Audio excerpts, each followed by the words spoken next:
Na kusalimu katika jina la Bwana wetu Yesu Kristo. Jina langu ni Dalu Yuaja, mwalimu wa malezi na makuzi ya watoto.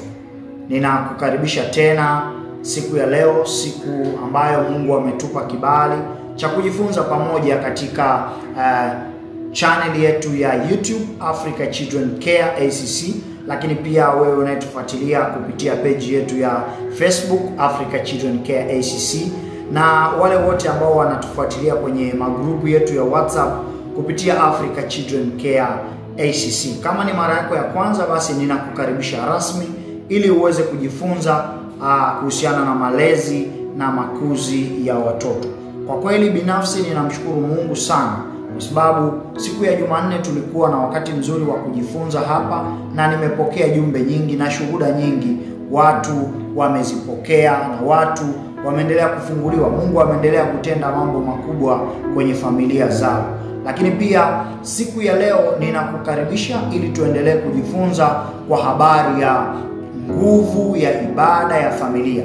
Nguvu ya ibada ya familia katika kujenga imani ya mtoto. Bwana Yesu asifiwe sana. Kwa hiyo karibu, tutakuwa na somo hilo linalohusiana na nguvu ya ibada ya familia katika kujenga imani ya mtoto. Na nataka nikufahamishe tu kwamba katika dunia ya leo ambayo imejaa kelele nyingi sana, imejaa na changamoto nyingi sana, lakini pia si tu changamoto, imejaa na majaribu mengi kwa watoto wetu, na familia sasa imebaki kuwa madhabahu ya kwanza na muhimu zaidi ya kumjenga mtoto katika imani na maadili ya Kikristo. Familia ndio imebaki kuwa madhabahu ya kujenga msingi wa imani na maadili ya Kikristo. Nataka nikwambie kwamba mzazi na mlezi na mwalimu na wewe mdau wa watoto ambaye unanisikiliza, kwamba kabla mtoto hajafundishwa na kanisa, hajafundishwa na shule, vipindi vya dini kule shuleni, lakini pia kabla mtoto hajafundishwa na jamii, nataka nikukumbushe kwamba nyumbani ndiko kunapaswa kuwa sehemu ya kwanza anayokutana na Mungu. Mtoto sehemu yake ya kwanza ya kukutana na Mungu ni hapo nyumbani kwako. Kwa hiyo kuna nguvu kubwa sana ya ibada ya familia katika kumjenga mtoto. Sasa ibada ya familia si tu desturi, yani siwe tu desturi, lakini ibada ya familia ni nguvu ya kiroho inayomsaidia mtoto kumfahamu Mungu katika umri wake mdogo, na pia kukuza tabia yake njema, na si hivyo tu, lakini kujenga msingi imara wa kiroho utakaombeba kwenye maisha yake yote. Ibada ya familia usiifanye kama desturi, ama usiichukulie tu kwamba hii ni desturi tufanye ibada na hivi na hivi. Hapana, lakini huo ni msingi unaweza kumbeba mtoto kwenye maisha yake yote. Na sasa leo nataka tujifunze jinsi ambavyo ibada ya familia inavyoweza kuwa chombo cha mabadiliko. Ibada ya familia inaweza kuwa chombo cha mabadiliko, lakini pia ikawa ni chanzo cha imani hai kwenye maisha ya mtoto wako. Lakini tu sio imani hai, lakini pia ibada ya familia inaweza kuwa nguzo ya ulinzi wa kiroho katika maisha ya watoto wetu. Na hapa tutajifunza kupitia mtumishi wa Mungu Timotheo. Tutaangalia kile kitabu cha Timotheo wa pili sura ile ya kwanza na ule mstari wa 5. Timotheo sura ile ya kwanza mstari wa 5. Timotheo wa pili sura ya kwanza mstari wa 5. Maandiko pale yanatuambia nini? Mtume Paulo anamwambia Timotheo, nikikumbuka imani ulionayo isiyo na unafiki, ambayo ilikaa kwanza katika bibi yako Loisi na katika mama yako Eunike, nami nasadiki wewe nawe unayo. Hebu sikiliza, andiko hili linaonyesha kwamba mafundisho ya imani, tabia, maadili na kumjua Mungu yanarithishwa. Narudia tena, andiko hili linataka kutuonyesha kwamba mafundisho ya imani, mafundisho yanayohusiana na tabia, lakini pia mafundisho yanayohusiana na maadili na kumjua Mungu wetu wa kweli, haya yanarithishwa kwa mtoto kutoka kizazi kimoja hata kizazi kingine. Sio tu kitu cha ghafla, sio tu kitu cha ghafla kwamba ukute mtoto huyu karithishwa hiki, mtoto huyu karithishwa hiki, alafu amekishika na kukirithisha yeye mwenyewe kwenye kizazi kimoja hata kingine. Haya sio mambo ya ghafla, ila ni matokeo ya malezi thabiti ya kiroho na maadili. Mzazi unayenisikiliza, nataka nikukumbushe mambo kadhaa. Jambo la kwanza, lezi ya mtoto huanza nyumbani na sio nje ya hapo nyumbani. Angalia, Mtume Paulo anamtaja huyu bibi yake Timotheo ambaye anaitwa Lois na mama yake Timotheo ambaye anaitwa Eunike kama chanzo cha imani iliyo ndani ya Timotheo. Kumbe ile imani ambayo iko ndani ya Timotheo imetoka kwa mama yake Eunike, na imani iliyo ndani ya mama yake ya huyu Eunike imetoka kwa mama yake ambaye ni Lois. Kwa hiyo Mtume Paulo sasa anaiona ile imani kwa huyu Timotheo na anawataja hao watu Eunice pamoja na Lois. Inaonyesha nini? Inaonyesha kwamba mzizi wa maadili ya mtoto ni mzazi. Mzizi wa maadili au msingi wa imani ni mzazi, na sio mchungaji au mwalimu au kanisa, bali ni nyumbani. Kila mzazi anaacha urithi. Lazima ukumbuke hilo. Kila mzazi anaacha urithi, iwe urithi mzuri ama iwe urithi mbaya. Ukumbuke kwamba tabia nyingi za watoto ni mwendelezo tu wa kile ambacho wanakiona kutoka kwa wazazi wao au wale ambao wanawazunguka pale nyumbani. Sasa hebu jiulize, unamrithisha nini huyo mtoto wako? Unamrithisha nini mtoto wako? Anarithi vitu vibaya ama anarithi vitu vizuri ambavyo vitamsaidia kwenye maisha yake? Jaribu kutafakari hilo wakati tunaendelea kujifunza na somo hili au mada hii ya siku ya leo. Jambo la pili ambalo natamani nikukumbushe ni kwamba watoto hawafundishwi kwa maneno tu. Hapana. Watoto hawafundishwi kwa maneno tu. Hapana. Malezi ya mtoto yanahitaji uaminifu, yanahitaji ushuhuda na mfano wa kuishi. Na mtoto anajifunza zaidi kwa kuangalia au anajifunza kwa kuona. Sio kwamba anajifunza kwa kusikia tu, hapana. Kile anachojifunza kwa kuona ndicho kinamata zaidi. Na maneno ya mzazi yasipokubaliana na matendo yake, mtoto hawezi kupokea kitu chochote. Mfano, unaweza ukamwambia mtoto usinywe pombe, usitukane matusi, lakini wewe mzazi unatukana. Wewe mzazi unakunywa pombe. Unafikiri kile ambacho unamwambia mtoto tu anakisikia anaweza kukishika? Mtoto anajifunza kwa yale anayoyaona na si tu yale ambayo anayasikia. Kwa hiyo mzazi, tafakari juu ya jambo hilo la pili. Lakini jambo jingine la tatu ambalo nimetamani tujifunze siku ya leo ni kwamba mama, unayo nafasi ya kipekee katika kupanda imani kwa watoto wako.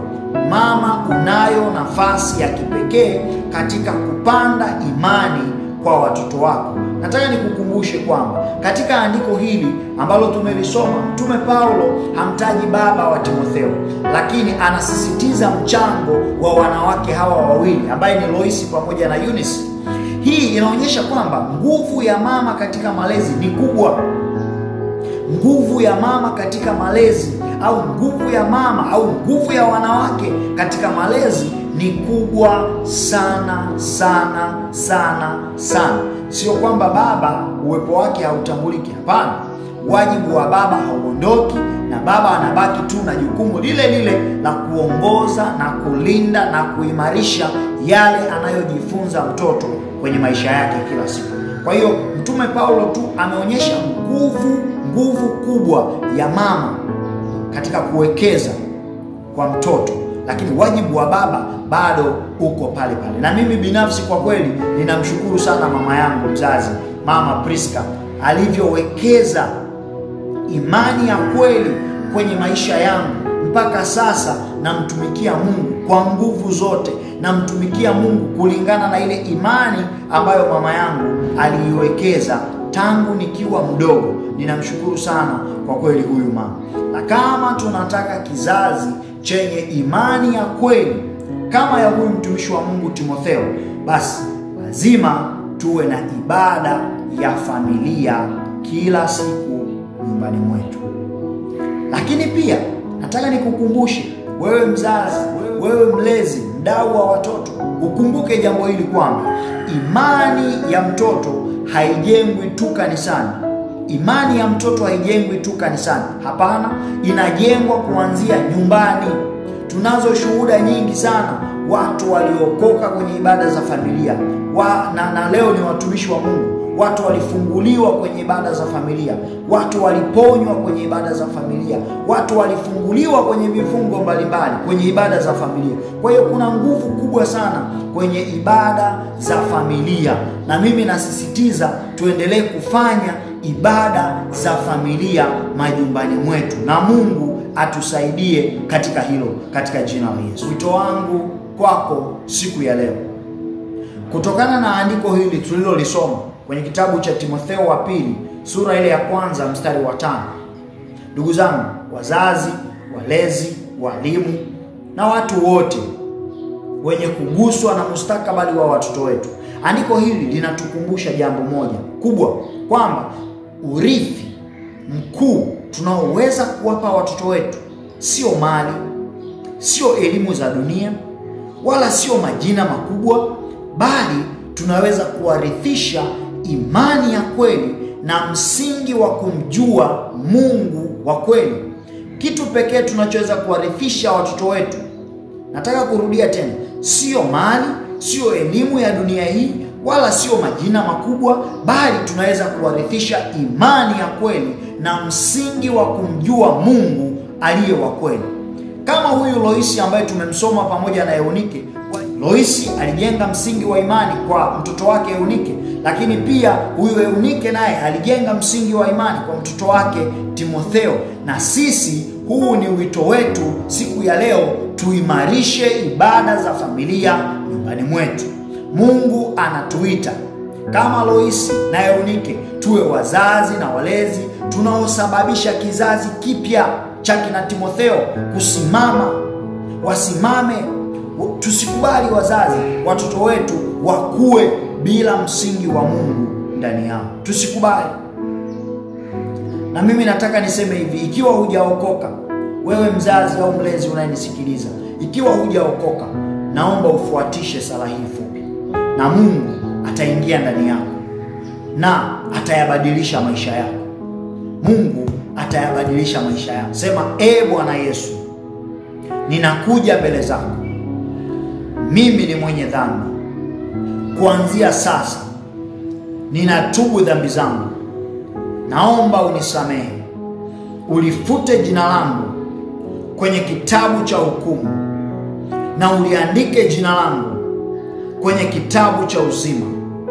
Ninakupokea wewe uwe Bwana na Mwokozi wa maisha yangu.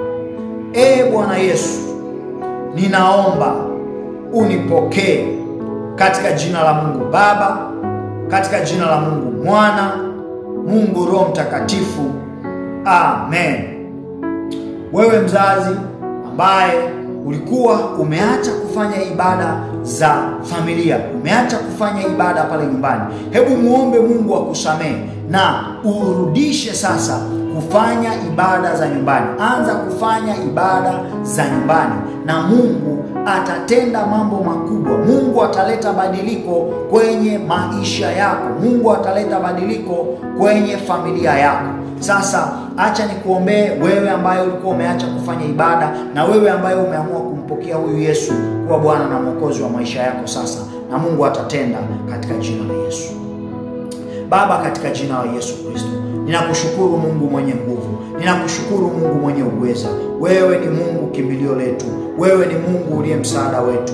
Ninaomba kwa ajili ya mtu huyu, ninaomba kwa ajili ya ndugu huyu ambaye Bwana amesikia mafundisho haya na ameamua kwa dhati ya moyo wake kubadilika, kuacha dhambi, kuachana na dunia.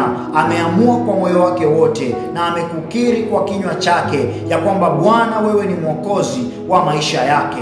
Ninaomba sasa ukamsamehe, ninaomba sasa ukamtakase kwa damu uliyoimwaga msalabani, katika jina la Yesu Kristo. Mungu wa uweza, ninaomba ukampokee, ninaomba ukampokee, ninaomba ukampokee na kumfanya kuwa mwanao katika jina la Yesu Kristo. Bwana, fanya makao kwenye maisha yake. Bwana, fanya makao kwenye moyo wake, yeye na familia yake, yeye na uzao wake, katika jina la Yesu Kristo. Ninaomba Bwana, hata kwa ajili ya wazazi ambao walikuwa wakifanya ibada lakini sasa wameacha. Mungu, naomba uwarehemu. Mungu, naomba uwasamehe na kuwapa nguvu mpya tena ya kuanza upya kufanya ibada, maana wametambua kwamba Bwana, ibada za familia zinaweza kuleta msingi ulio imara wa kukujua wewe, na katika familia Bwana unaweza kutenda jambo jipya katika jina la Yesu Kristo. Wasaidie wazazi hawa ili Bwana waanze kufanya ibada za familia katika jina la Yesu Kristo. Mungu wa uweza, ninaomba hata kwa ajili ya watoto wao, wasaidie katika masomo yao, wafanikishe katika huduma zao katika jina la Yesu. Neema yako Bwana ikawafunike, nguvu zako Bwana zikawe juu yao katika jina la Yesu. Ninamkemea shetani na mambo yake yote na kazi zake zote, ameshindwa katika jina la Yesu. Neema yako Bwana ikatamie familia ya ndugu huyu katika jina la Yesu. Hata wale ambao wanapitia changamoto, Bwana kutana nao, tatua changamoto zao, wakuone Mungu kwenye maisha yao, wakuone Mungu kwenye ndoa zao, wakuone Mungu kwenye maisha yao na familia zao katika jina la Yesu. Waliotamkiwa mabaya ninabatilisha katika jina la Yesu, ninabatilisha katika jina la Yesu. Na hata wale Bwana ambao wapo kwenye ndoa na hawajapata watoto kwa muda mrefu, Yesu, ninatamka sasa wapate watoto wa kike na wa kiume katika jina la Yesu. Mungu wape watoto, Mungu wape watoto katika jina la Yesu Kristo. Bwana wa uzima, Mungu mwenye uweza, tunatamka baraka, tunatamka baraka katika jina la Yesu, katika jina la Yesu. Nguvu zako Bwana zikatamie familia zetu, nguvu zako Bwana zikatamie nyumba zetu katika jina la Yesu. Nguvu yako Bwana ikatende katika maisha yetu na familia zetu tunapoendelea Bwana kuwalea watoto wetu. Tupe hekima, tupe nguvu ya kuwasaidia watoto uliotupa Bwana kama zawadi. Tunaamini lipo kusudi ndani yao, lile ulilolikusudia likatimie katika jina la Yesu. Kila mtoto tunaamini amelibeba kusudi katika jina la Yesu. Tunamwona Yohana alilibeba kusudi katika jina la Yesu, katika ukuaji wake lilitimia kwa jina la Yesu. Tunamwona Samsoni, Bwana alilibeba kusudi na katika maisha yake lilitimia katika jina la Yesu. Tunamwona Samueli alilibeba kusudi, lakini Bwana katika maisha yake kusudi lilitimia. Hata mtoto huyu, Mungu wa uweza, ninaamini kusudi uliloliweka ndani yake Bwana litatimia kupitia wazazi hawa katika jina la Yesu Kristo. Ninakuamini Bwana utatenda mambo makubwa katika jina la Mungu Baba, Mungu Mwana, Mungu Roho Mtakatifu. Amen. Mungu wa mbinguni akubariki sana kwa kusikiliza na kujifunza. Ninaamini Mungu ametenda mambo makubwa hata sasa. Yeye anasema kila mnaloliomba mkiomba kwa jina lake, basi yeye atatenda, na tuamini limekuwa letu. Na mimi naamini yale ambayo tunajifunza Mungu ataendelea kutenda katika maisha yetu, na yale ambayo tumemuomba yeye atatenda kwa ukubwa kuliko tulivyoomba, kuliko tunavyowaza katika jina la Yesu. Endelea kufuatilia Africa Children Care ACC kila siku ya Jumanne na Alhamisi. Tutakuwa tukijifunza mambo mbalimbali yanayohusiana na malezi na makuzi ya watoto. Mungu wa mbinguni akubariki sana. Tukutane tena wakati mwingine. Amen.